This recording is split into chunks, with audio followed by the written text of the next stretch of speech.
Há exatamente 8 anos, a minha mãe foi embora com o seu amante e o meu irmão mais velho. Nós sempre fomos 5 irmãos. Um mais velho, que já era filho da minha mãe quando se casou com meu pai. Os meus irmãos gêmeos, que nasceram primeiro que eu e o meu irmão caçula.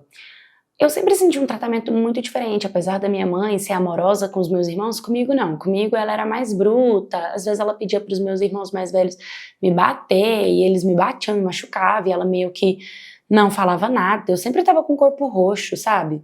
Mas de qualquer jeito, a minha mãe era minha mãe, e esse era o olhar que eu tinha sobre ela. Até que, assim, a nossa condição financeira era bem complicada. Eram 5 filhos, minha mãe ainda não estava trabalhando, o dinheiro do meu pai não dava para sustentar todo mundo com uma vida boa, a gente vivia assim, na risca. Já teve várias e várias vezes dos meus pais darem, tipo, água com açúcar pra gente tomar e dormir, para não dormir com a barriga vazia. Então, já passei por muita situação triste ao lado dos meus pais, independente de como eles me tratassem, eu entendia que aquilo poderia ser um reflexo do sofrimento deles. Então eu não deixei de amar os meus pais por conta disso. Até que a minha mãe arrumou um emprego. Ela arrumou um emprego num local onde tem várias doações, recebe várias doações. E aí ela decidiu que nós tínhamos que mudar para ficar até mais perto de onde ela trabalhava. E ali era uma casa mais bonita, era uma casa maior, tinha mais espaço. Poxa, era super legal, era como se realmente a nossa vida estivesse melhorando. E de fato, a moradia melhorou muita coisa. Mas depois que a minha mãe começou a trabalhar, as coisas começaram a mudar. Todo o dinheiro que a minha mãe recebia ficava para ela mesma, ou seja, ela não continuou ajudando dentro de casa, além apenas da moradia que melhorou. Já o meu pai não conseguia sustentar, então é claro que a situação foi ficando complicada. Aí minha mãe começou a aparecer, tipo, comprava roupa para ela, creme, perfume, ela comprava várias coisas para ela e começou a ser totalmente outra mulher. Minha mãe, ela sempre gostou da igreja, ela sempre foi uma mulher assim, sabe, que gosta de oração, que fala de Deus. Ela começou a ter umas atitudes diferentes, como por exemplo, ela começou a meter o pau no meu pai. E do nada ela começou a ter um ódio do meu pai, eu não sei o que aconteceu, eu tinha 11 anos na época, e ela falava muito mal dele, e fazia a nossa cabeça pra gente ficar contra o nosso pai, falava pras pessoas que meu pai batia nela.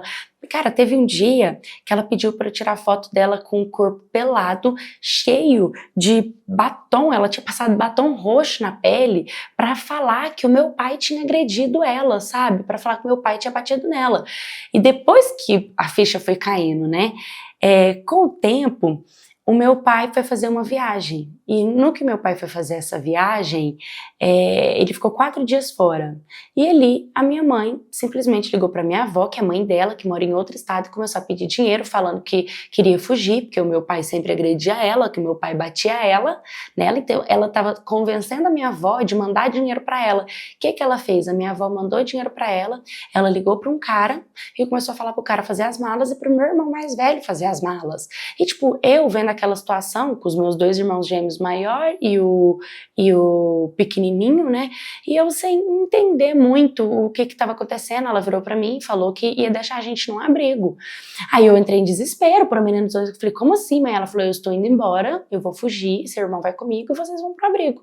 E assim, eu achei aquilo muito crueldade da parte dela e eu comecei a implorar para ela, mãe, pelo amor de Deus, não faz isso, não me deixa no abrigo, deixa a gente aqui, eu vou conseguir me virar com eles, mãe, deixa a gente aqui, por favor, não faz isso. Porque ela começou a falar que ia deixar a gente num abrigo e não ia falar pra ninguém onde a gente estava. Então, meu pai não ia conseguir encontrar a gente, as pessoas não iam encontrar a gente. Eu comecei a ficar desesperada, não sabia como agir diante a isso. Bom, ela simplesmente aceitou a minha proposta depois de ver o meu desespero, implorando para ficar na casa do meu pai, e foi embora. E aí ela simplesmente foi embora. E ali é que a minha ficha começou a cair. Quando eu comecei a olhar e ver que eu tava sozinha, sabe? Eu e mais outras 3 crianças. Por mais que os meus irmãos fossem mais velhos, eles não eram, a mentalidade, né, não era tão adulta. Então, éramos 3 crianças ali dentro de casa, sem saber o que fazer, sabe? Tipo, a gente ficou passado, e aí meu irmãozinho pequenininho chorando, perguntando cadê a mamãe, por que a mamãe foi embora, e a gente tentando entender por que minha mãe tinha feito isso com a gente. Foi assim, nossa, muito complicada essa situação. Depois, o meu pai descobriu que a minha mãe, na verdade, tinha fugido com um amante, que a minha mãe já estava com um amante, que todos os presentes que ela chegava, que ela falava que ela tinha recebido da doação, que ela começou a chegar com bolsa, com dinheiro, com perfume. Meu pai estranhava aquilo, desconfiava dela, e toda vez que ele questionava ela, ela falava que tinha ganhado lá na parte de doação do trabalho dela, sendo que na verdade ela chegou a se envolver com um velho do trabalho dela, um senhor super rico. Teve gente que falou que ela saiu até com mulher. Não, sinceramente eu não reconheci a minha mãe, sabe? Tipo, as coisas que a gente ouvia, que as pessoas falavam dela. Então, eu simplesmente nunca mais falei com a minha mãe desde então, e foi muito difícil para o meu pai. No segundo dia, a minha tia foi ficar com a gente. No outro, meu pai chegou, e aí meu pai descobriu tudo isso. E começou aquela luta, assim, para cuidar da gente, para cuidar da casa, para fazer almoço, para fazer comida, para trabalhar, para levar a gente na aula, para lavar vasilha, para tudo, sabe? A gente começou a ter que ajudar meu pai, mas por mais que meu pai tentasse fazer tudo para animar a gente, para alegar a gente, ele via, assim, meu olhar de tristeza, sabe? Quando a minha mãe foi embora, ela levou um pedaço do meu coração com ela. Eu não queria que ela tivesse feito isso nunca, sabe? E por muito tempo foi muito difícil de aceitar o fato dela ter simplesmente abandonado a gente, assim, ter ido embora, não ter se importado.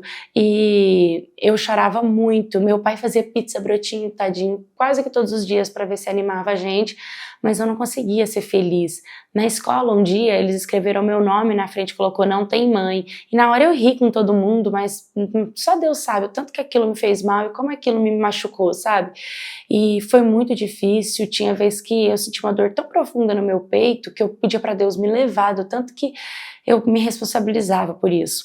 Só que depois de alguns anos eu percebi que Deus tinha um propósito na minha vida, que eu poderia ser feliz, que minha vida não tinha acabado, e aí foi o que Deus fez. Hoje, depois de 8 anos que essa história aconteceu, eu encontrei uma pessoa muito amorosa, muito carinhosa, que me enche de amor, que me enche de alegria. Eu posso construir minha família, e eu quero ser uma mãe totalmente diferente, sabe? Eu realmente nunca mais tive notícia da minha mãe, e nem do meu irmão, e eu não sinto raiva dela. Graças a Deus eu consegui perdoar. Oi, Maquetes, tudo bem com vocês? Bom, a ferida da rejeição, a ferida do abandono é uma das maiores feridas que a gente carrega, porque ela tem uma culpa, um peso, uma responsabilidade que foi colocada na nossa vida, né? No curso a gente aprende que essa bagagem ela não é nossa, ela é dos nossos pais. Eles é que têm que se responsabilizar pelo que eles fizeram. Então é como se a gente colocasse a bagagem que é deles, aquela mala pesada em cima do nosso pé, e a gente não se permitisse caminhar, a gente não se permitisse andar, sabe, em direção aos nossos sonhos, em direção às nossas metas, nossos objetivos, nossos amores, porque existe um peso que a gente está carregando praticamente em cima dos nossos pés. Então, quando a gente olha para os nossos pais e a gente devolve para eles a responsabilidade do que eles nos fizeram, porque de fato a gente não tem que perdoar os nossos pais, a gente tem que responsabilizar eles e devolver para eles, e eles que carregam isso. E a gente fica livre, deixa eles livres também, sabe? Porque foi a escolha que eles fizeram, mas eles que têm que lidar com as consequências disso. A gente só tem que crescer e devolver isso para eles. Então, quando a gente tira esse peso da gente, a gente consegue olhar os nossos pais com esses olhos.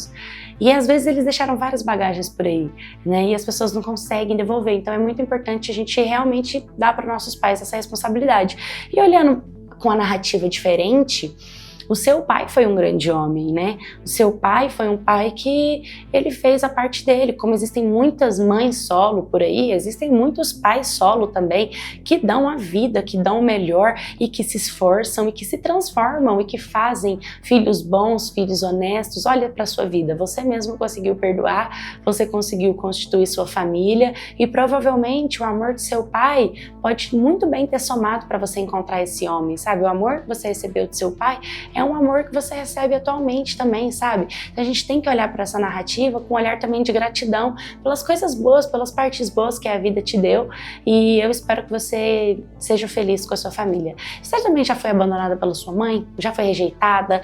Já sentiu algum sentimento assim negativo vindo da parte dela? Me manda sua história no storiescanaldepaula@gmail.com. Curta, comenta, compartilha, se inscreva. Um beijo e até o próximo vídeo.